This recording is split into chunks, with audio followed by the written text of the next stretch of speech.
No, you should stay up there like that. Hey, welcome back to Grit Gym. Today is Tuesday, so it's the Rachel and Adam show. Rachel and I are going to get into the topic of small talk here in a little bit. And before that, Rachel is a little bit more of a feeler. I'm a little bit more of a thinker. Those are just our tendencies towards things, so we have a different perspective on basically everything from each other, which really leads to a lot of good things because basically then everything. She grows her intelligence and I grow my intelligence because we have disagreements between us. And that's what we try to do on the show, and we do this show so that you can get on the same page with your partner in terms of your health. If you guys can get on the same page as your partner, it is going to make this so much easier. If you have both of you, if one of you is sitting there and you do the partner in crime thing where you lay on the couch and you don't go work out for weeks at a time, and the other one sits there and does the same thing, versus one of you saying, no, we're going to do this. We said we were going to do this. Now we're going to stick to it.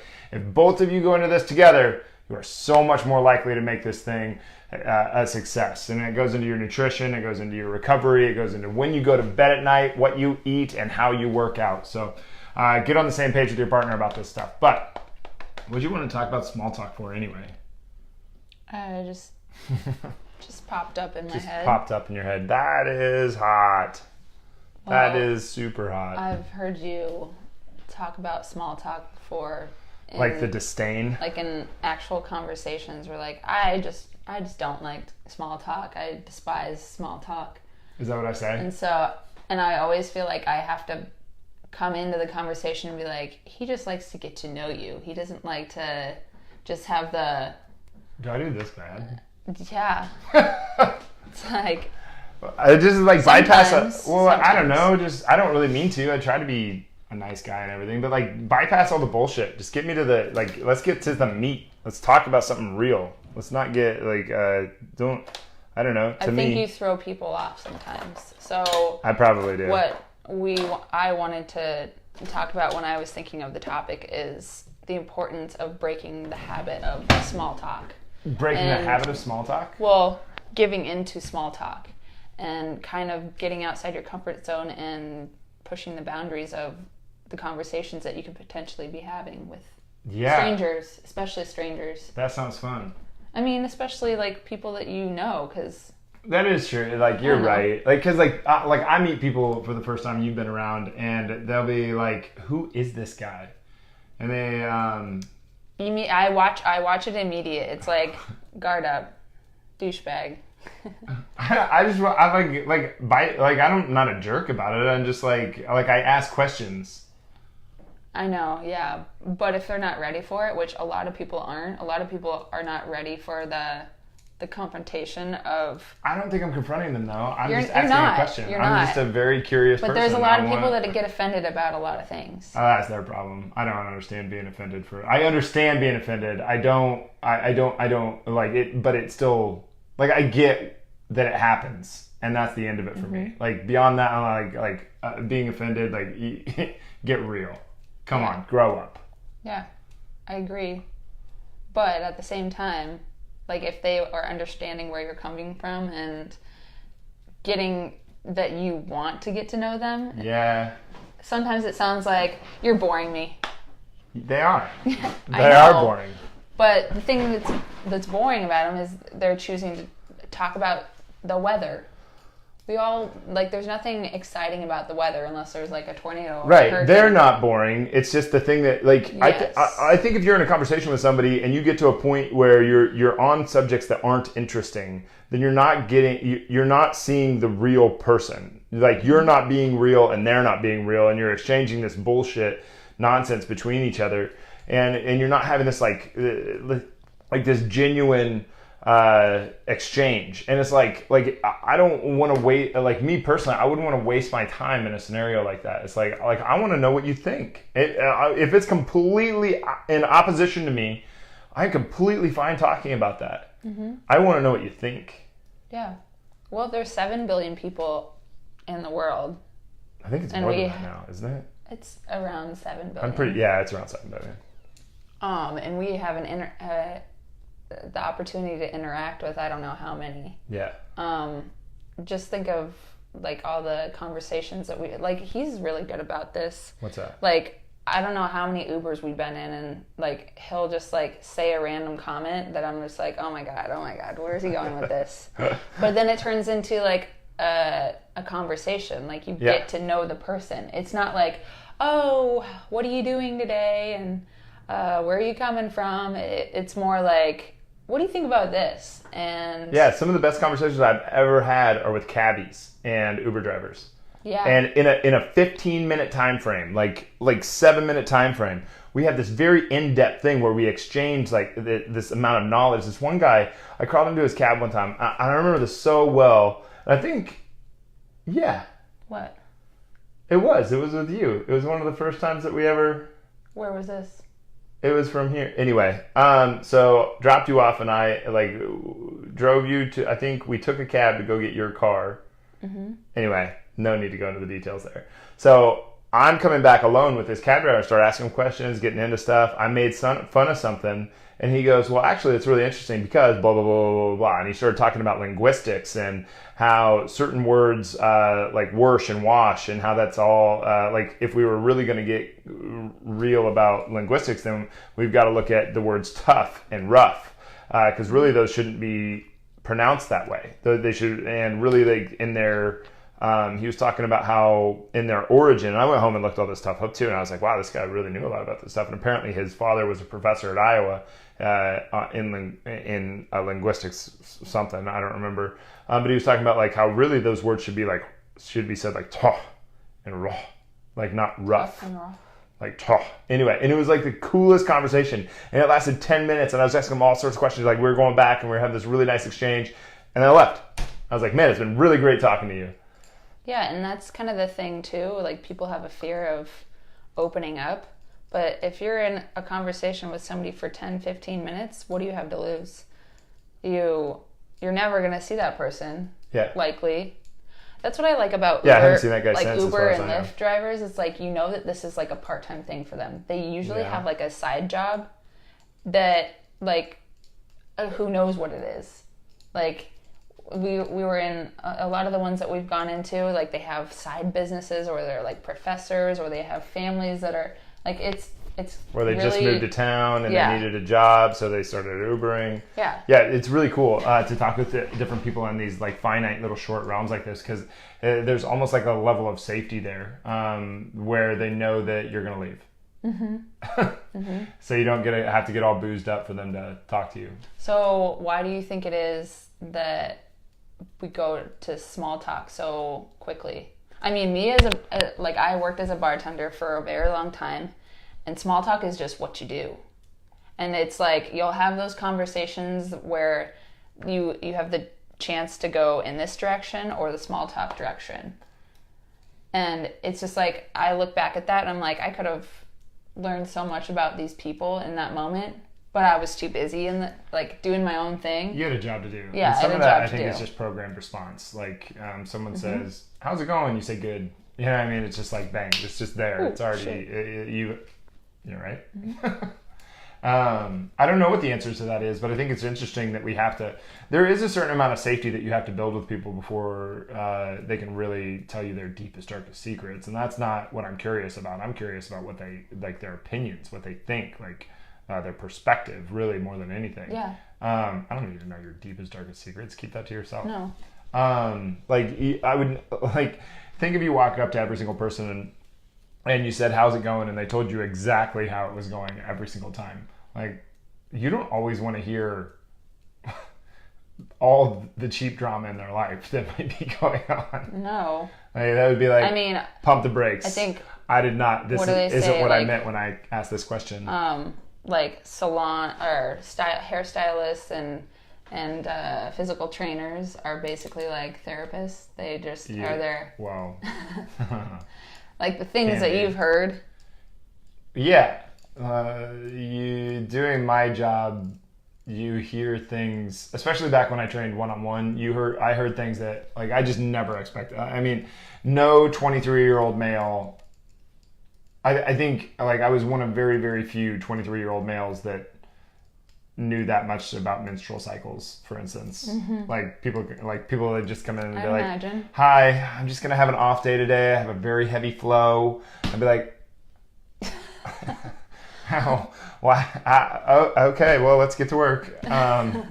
Yeah, stuff like that. But like, if this whole thing is about like living your best life and finding meaning, like the most meaningful conversations come out of like getting to know someone and making connections. And yeah, I agree. Like, I don't know, even with family members, it's tough to get to sometimes. Yeah, it's really I find it to be like a fairly difficult thing to get down to, like I don't know, like there is a little bit of I've noticed, especially in the last 5 years. I used to just ask anybody anything, anytime, anywhere, just bang, ask them a question, just blurt it out. And reflecting back on that now, especially in the last 5 years, and actually, especially in the last, definitely in the last year, I've noticed that I have to change my wording because people get so offended so easily. I know that. And I have to say, I'm not challenging you by asking this question. I'm asking out of genuine curiosity, and then I ask my question. And I'm much more likely to get an answer than to get a response. The other way when I just blurt out the question, I just get a reaction. They're just like, "Well, fuck you, blah, blah, blah, blah, blah, blah, blah." And it's like, I didn't, like, I was asking out of curiosity. Like, I wasn't asking to challenge. I was asking, like, as a genuine, like a discourse, like a discussion. Well, yeah, that's the thing too. When you ask questions, you want to listen to hear the answer. You don't want to listen just so that you can continue conversation. I'm not manipulating them with a question. No. Yeah, and I think that's what a lot of people think. I could be wrong there. I mean, I could be wrong, and maybe I'm just a total asshole. I don't know, but I'm extremely curious person. I want to know. Well, on a very basic level, we all want to be heard and make connections. Yeah. I want to hear. Yeah, I was thinking about that conversation that you said that you would always have with your principal when you were getting a detention. Like how you got out of detention? Every time. Not 60% of the time it worked every time.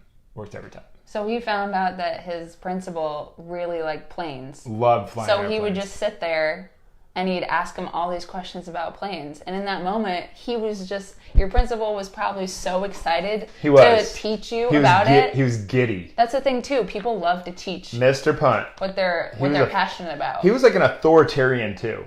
Like he was this like tried to be like Mr.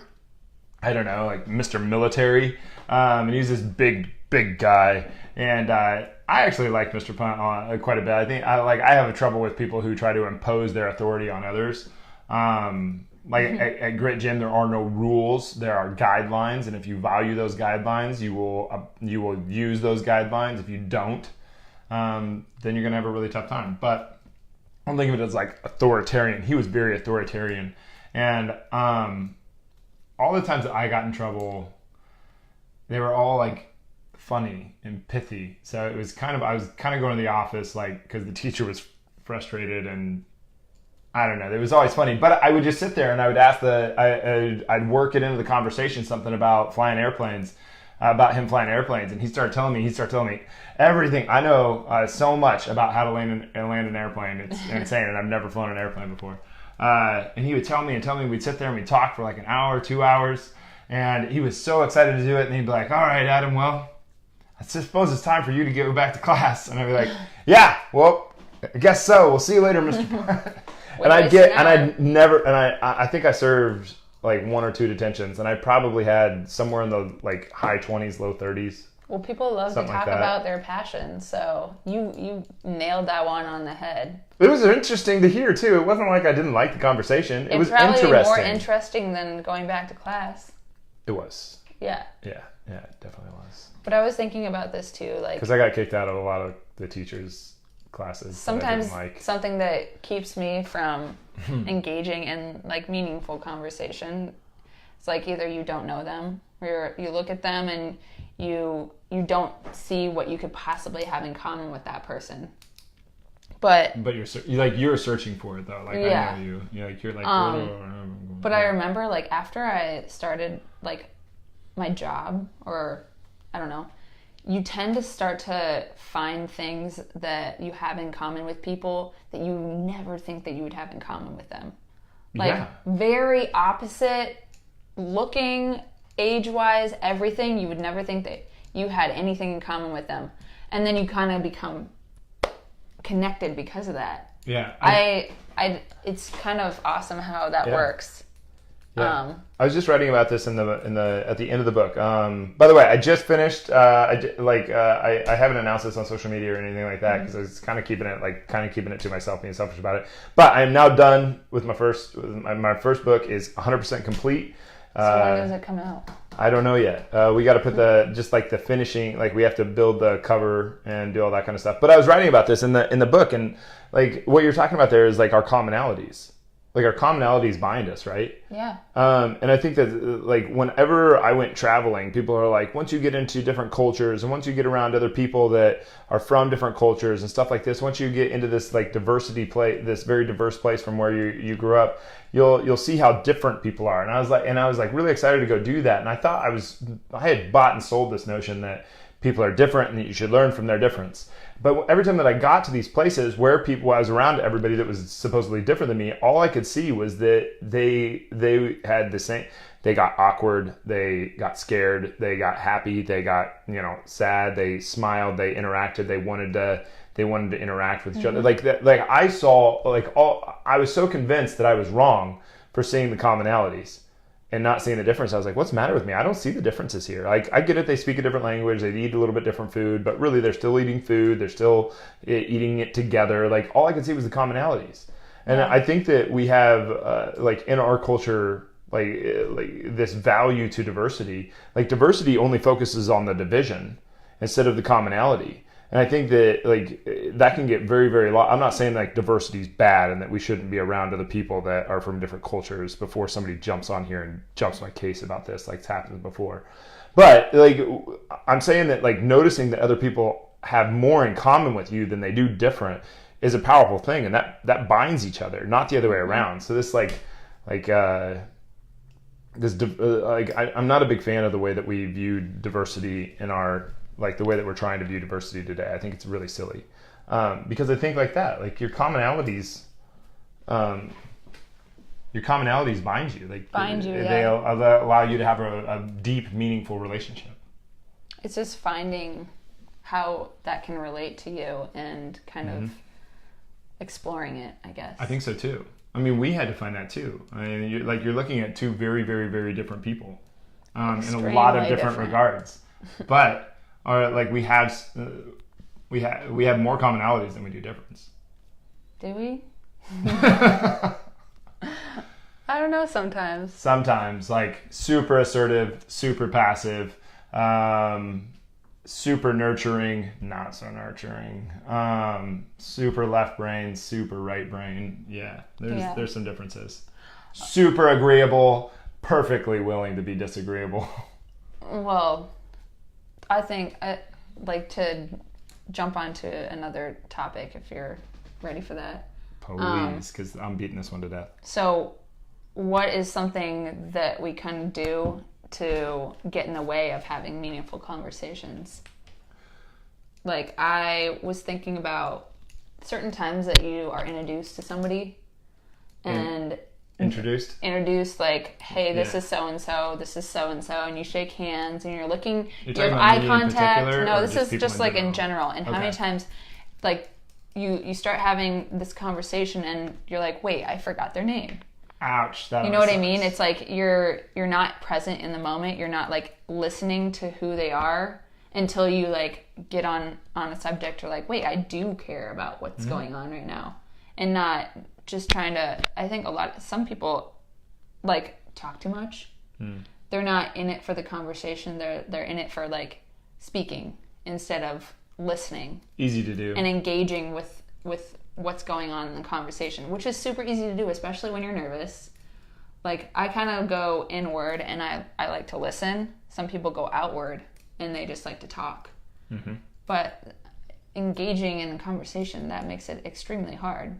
Like for somebody that's looking at me, they probably think that I'm not paying attention, but I'm like paying super attention. Yeah, she's like deep into it. Like it might seem like I'm bored. Yeah. I'm not bored at all. I'm taking you all in. I'm listening. I'm trying to get feedback from what you're talking about. Yeah.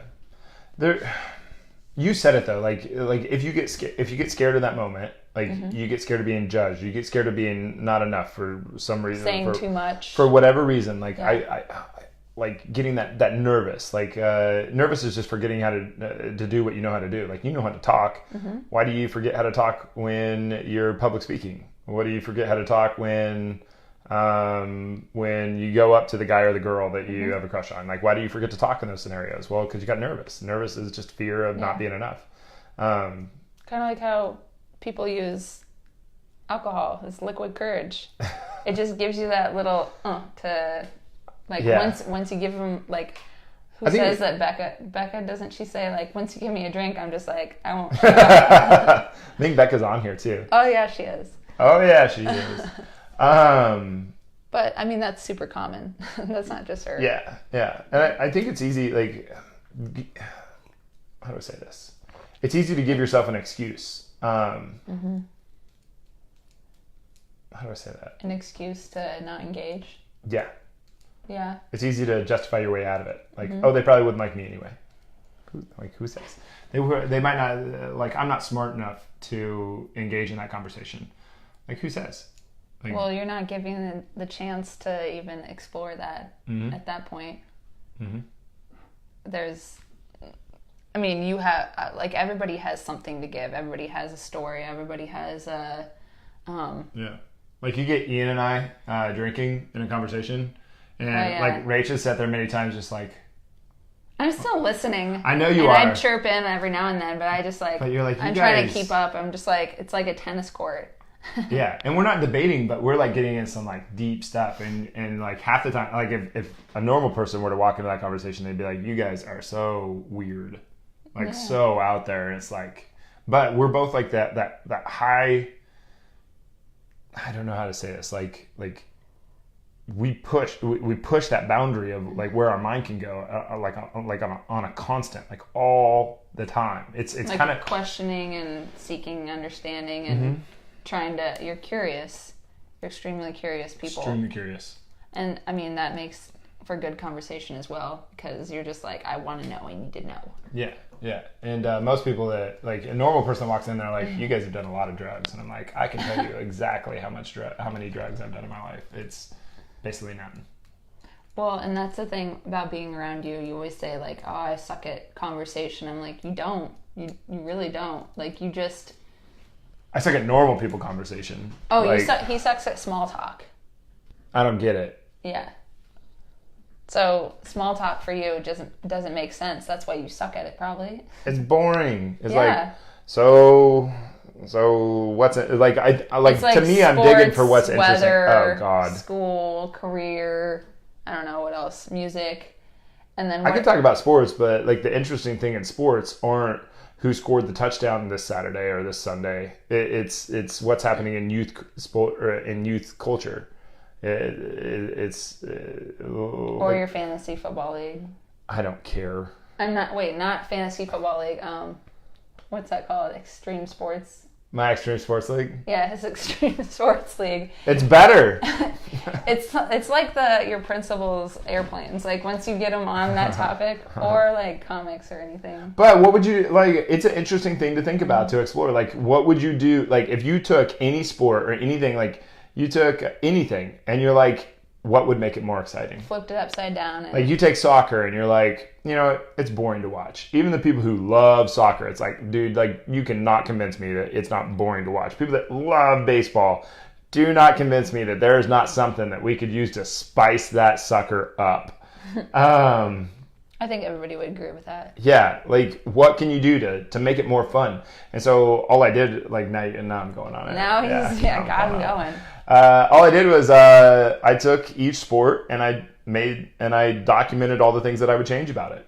You know, like I took the pads out of football. Like now you're not a battering ram. You can't injure each other as easily. And I baseball. I made it so you couldn't step out of the batter's box. I think that is a ridiculous idea that you could step out of batter's box. Like, what a waste of time. I put time limits on everything. I got rid of the infield fly rule. What a garbage. Like, if I want to let the ball drop and run a triple play, I should be able to do so. I have no idea what these mean.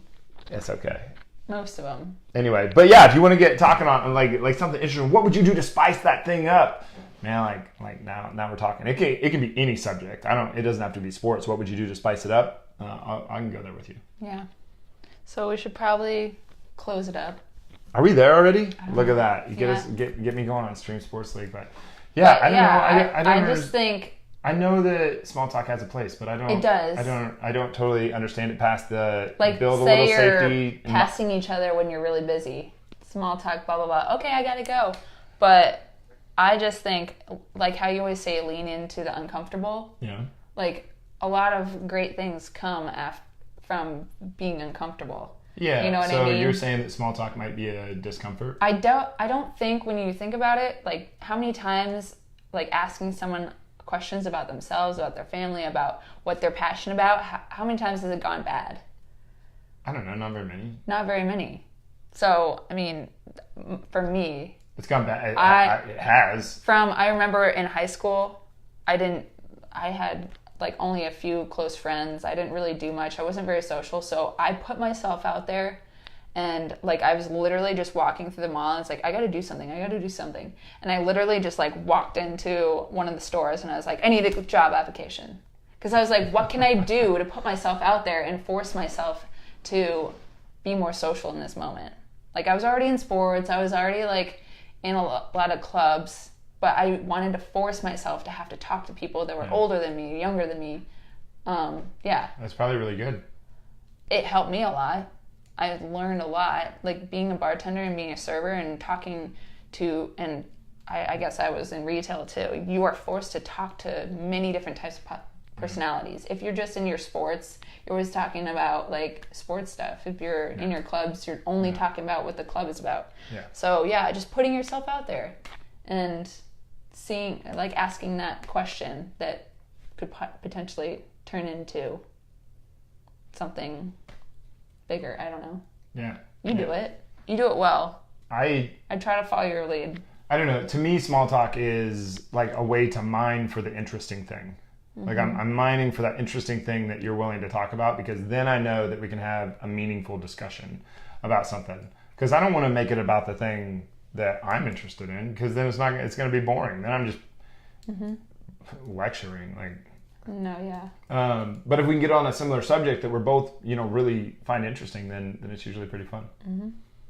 But yeah, hard to do sometimes. I agree. But having I think it takes a certain amount of courage to do that. To definitely like really to open up to somebody and be like, well, this is what I think. Especially right now, like I said, like in the last 2 to 5 years, I've noticed a huge difference in like it used to be you could ask anything and people didn't get too offended, and all of a sudden recently, this isn't like a 30-year time window that you can blame it on the generational gap. This is a short period of time, and this is not something you can blame on social media either, because social media has been around since 2004 basically. I mean, email was a form of social media too, so we can go back further than that, but basically like today's version of social media has been out since like 2004. So it's like, that's nothing new either. The last 2 to 5 years, something happened. I don't know what it is, but you cannot ask questions the same way that you used to be able to. And I don't know, like people are just super scared to open up, have a discourse of like open conversation, not debate, discussion. Good observation. Thanks, babe. All right. Well, what else do you want to say? Like I know you want to close this up because it's time. I don't know. I think I got everything. LOL, accurate. Oh, is she on? Yeah. Oh, she did. Yeah. I think that's pretty good for now. Me too. Yeah. Nice face. Thanks.